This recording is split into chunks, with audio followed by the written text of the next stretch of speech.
Welcome back. Let's bring in my guest, senior citizen, elder statesman, life member of the PDP Board of Trustees, Chief Bode joins us virtually. Chief, thank you so much for your patience and for coming on the program, sir. My pleasure always, and it's very, very interesting listening to the governor of Kaduna State.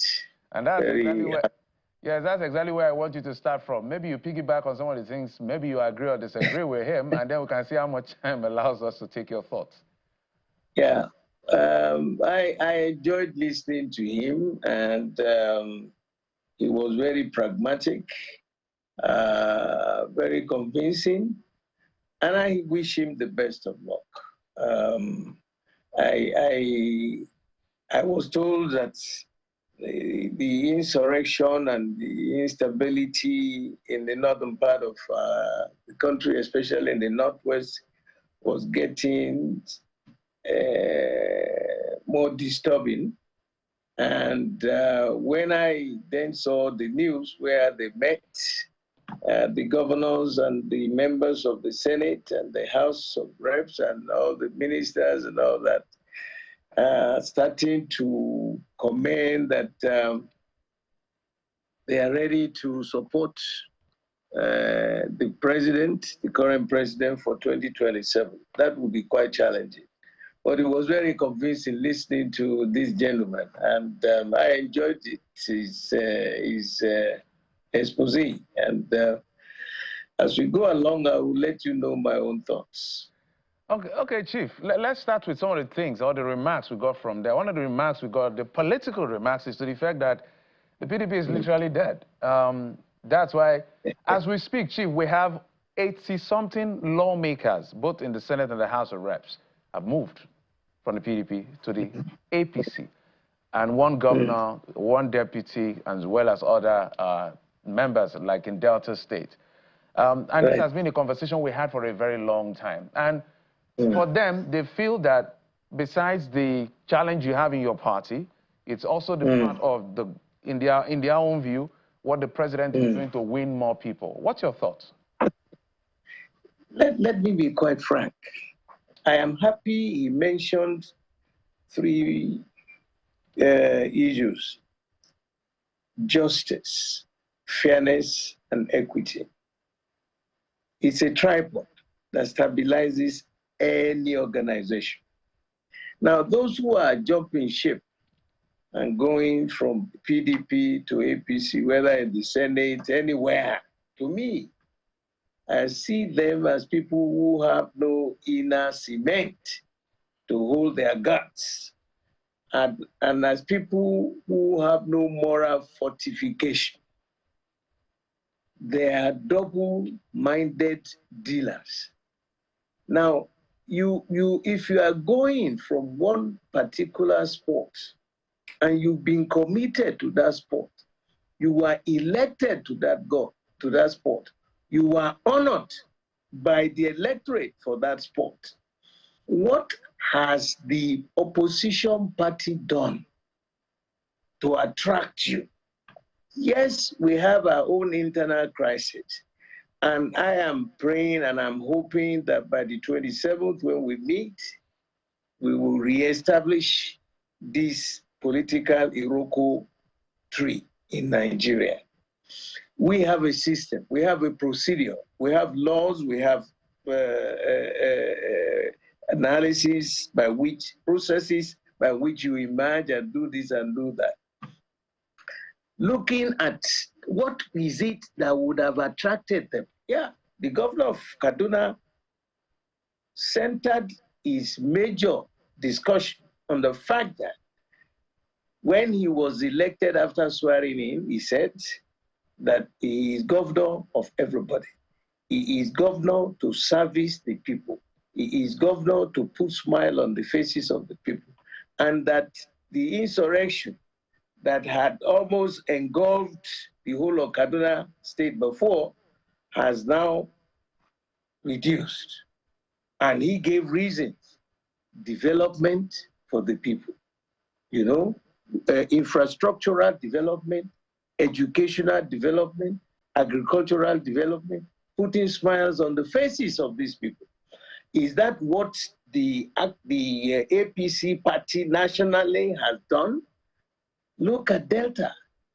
These guys have no internal cement to hold their guts. What are they telling the people? You yourself, you mentioned that there is hunger in the land, and therefore there is anger in the land. So what is it that has attracted those people jumping ship, if not for personal aggrandizement? What have they done? I can see it. And he said, well, they've started, but they are not yet there. And so what is the attraction?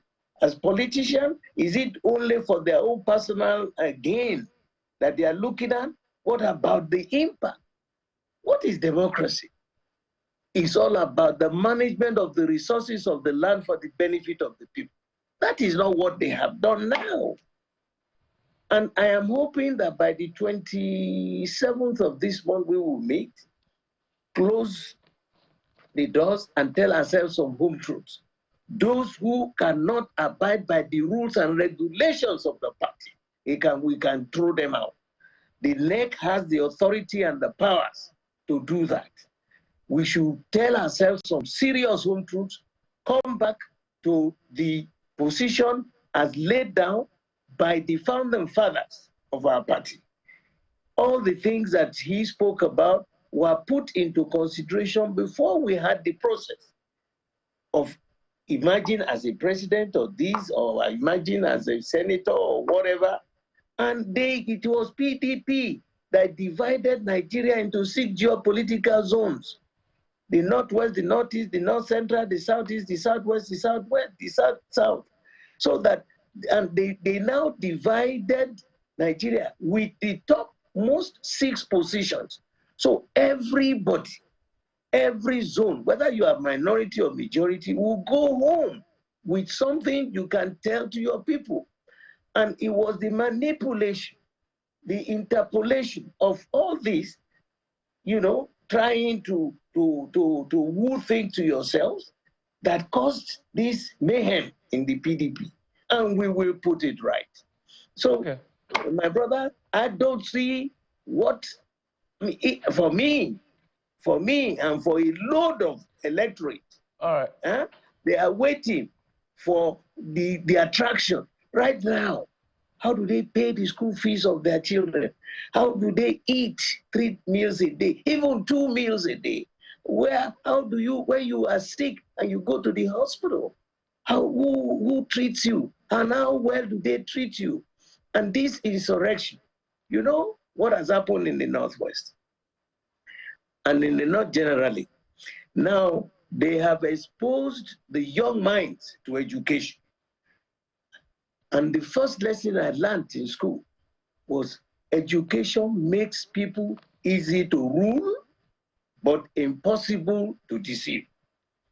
These young minds, I have a lot of political sons in the North. They have honored me, the Northern Youth Council. They came and said, Baba, look, we have gone to university. We have graduated. There is no future. There is no hope. There is no food. We have gone back to our Baba's pots. And they see still all the so-called big wigs, running with bulletproof cars and whatever, and they look at it. What is the future? You said go to school. We've been there. No challenges. No future. And that's why they are reacting. Because, look, you know what?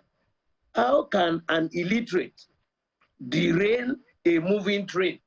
Is it possible? So I like the way he's doing this analysis. Let him open up. Tell themselves some serious home truth. The populace, the majority of those young minds are getting very agitated and angry. Yes. All right, Chief. So let me see how many questions I can squeeze in. So we are missing the luxury of a solid opposition.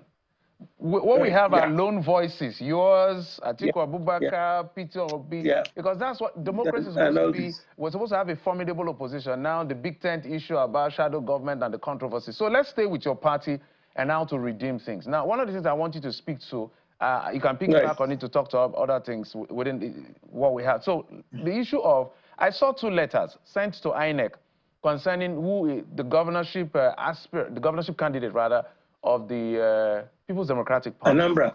Yes, Anambra, Right. in Anambra that is taking place.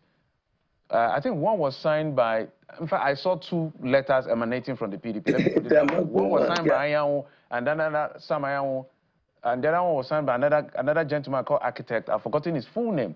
But both letters had Umar Damagun signing side by side with them. What is the role of the acting national chairman in bringing stability? Is it that each side is forging his signature, or he's not able to hold the party, or is helpless in that situation? You know, the highest authority in our party is the National Convention. The next level of authority is the National Executive Committee of the party, and we are yet to meet. The National Working Committee of the party manages the day-to-day affairs of the party. Now, the Governors Forum, it's a pressure group, and a formidable pressure group. They had come up with these observations. They have come up with, certain suggested agenda for the NEC meeting.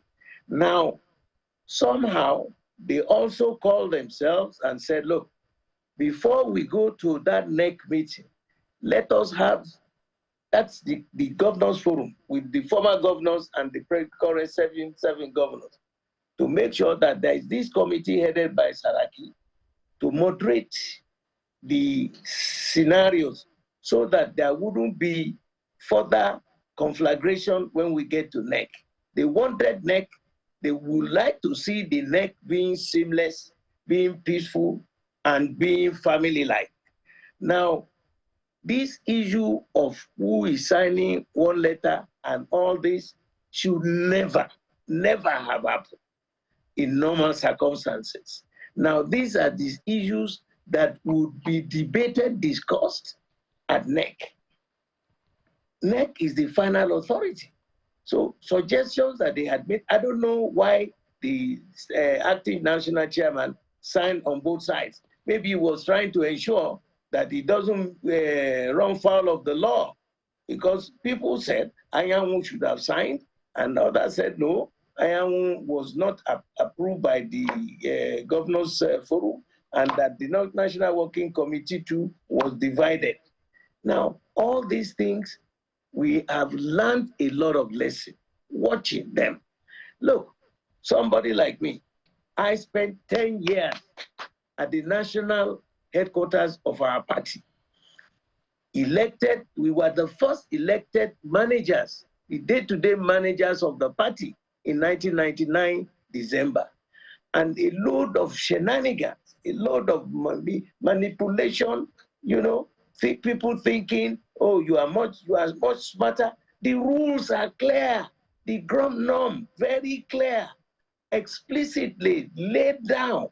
But when you see people, because of personal aggrandizement, because of self-conceitedness, they start turning A over and trying to say A, B must be before A. All this rubbish will end by the 27th of this month by the grace of God. The important thing is that the Trump claimed that we may not have a candidate in Anambra if Anyanwu didn't sign. Others said it didn't make a difference whether Anyanwu signed or Koshedo signed. But at least the 2 letters are in, and our candidate has been accepted. When we get to the 27th of this month, by the grace of God, the 3 major organs of the party will meet. The National Caucus of the party, which is a representation of each zone. I represent the Southwest zone in that caucus. Okay, we will meet. Then the Board of Trustees of the party will also meet. These are elders. Okay. These are the custodians. These are the people who own the assets and the liabilities of the party. They will also meet. Then NEC will meet. Whatever decision we make in NEC that day, okay, will be final. All right, Chief, Thank you so much. We're looking forward to 27th to see how it plays out.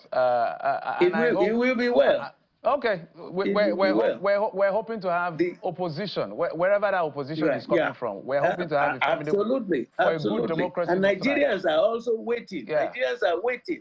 They want to see how better this country can be managed. Yes, because when the